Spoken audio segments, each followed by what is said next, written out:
John lived in the green, rain-drenched countryside of northern England, where sheep outnumbered people, and days passed like mist on hills. Each morning he stood at the same rusted gate, staring at the horizon, as if London or Manchester might suddenly appear over the meadows. He dreamed of cities, of noise, neon lights, crowded trains, and fast lives. For John, the city wasn't just a place, it was an escape, a promise of becoming someone.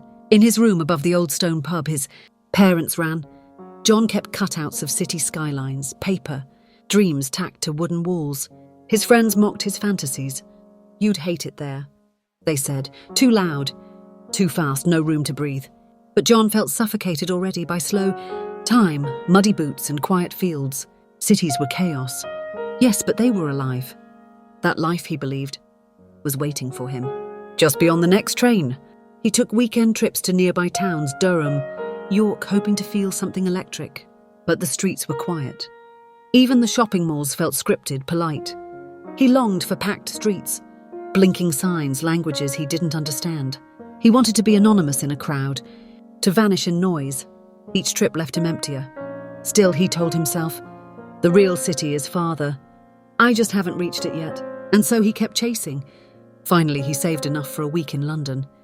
The moment he stepped off the train at King's Cross, his heart raced. Horns honked, voices overlapped, and the city towered above him like a living god. He wandered for hours, eyes wide, breath stolen by lights and glass and motion. Here it was, the mirage made real. But something odd followed him. A feeling he couldn't name.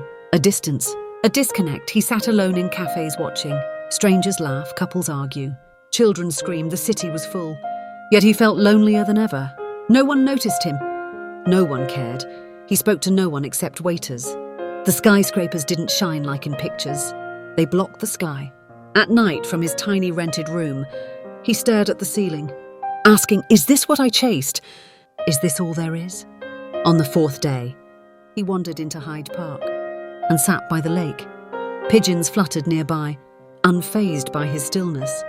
An old man on the bench beside him muttered, "City eats dreams, lad, but it feeds the ones who stop chasing and start living." The words lodged deep in John's chest. He realised he hadn't been living, just running, always reaching. The city didn't feel like home. It felt like a test he'd failed. He returned home in silence, ashamed but strangely lighter. The pub smelled of baked bread and old wood. His mother smiled, surprised. "You're back early." John just nodded. That evening, he sat on the back porch watching fog settle. On the hills, for the first time, the countryside didn't feel like a prison. It felt quiet. He hadn't found himself in the city. But maybe he had lost the illusions that were holding him back. John didn't stop dreaming, but the dreams changed. He began painting cityscapes, not as goals but as memories. He started helping in the pub, telling stories to visitors about neon signs and underground trains. His hunger for more hadn't died, but it had softened. He saw now that life wasn't always about escaping. Sometimes it was about building something beautiful where you already were, even if it was in the middle of nowhere. Years passed.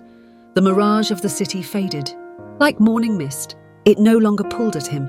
Instead, he created his own oasis in the countryside. He built a studio behind the pub, opened it to local artists, and began teaching kids to paint their own dreams. He no longer chased the city's noise. He listened to his own voice, and slowly, others started listening too.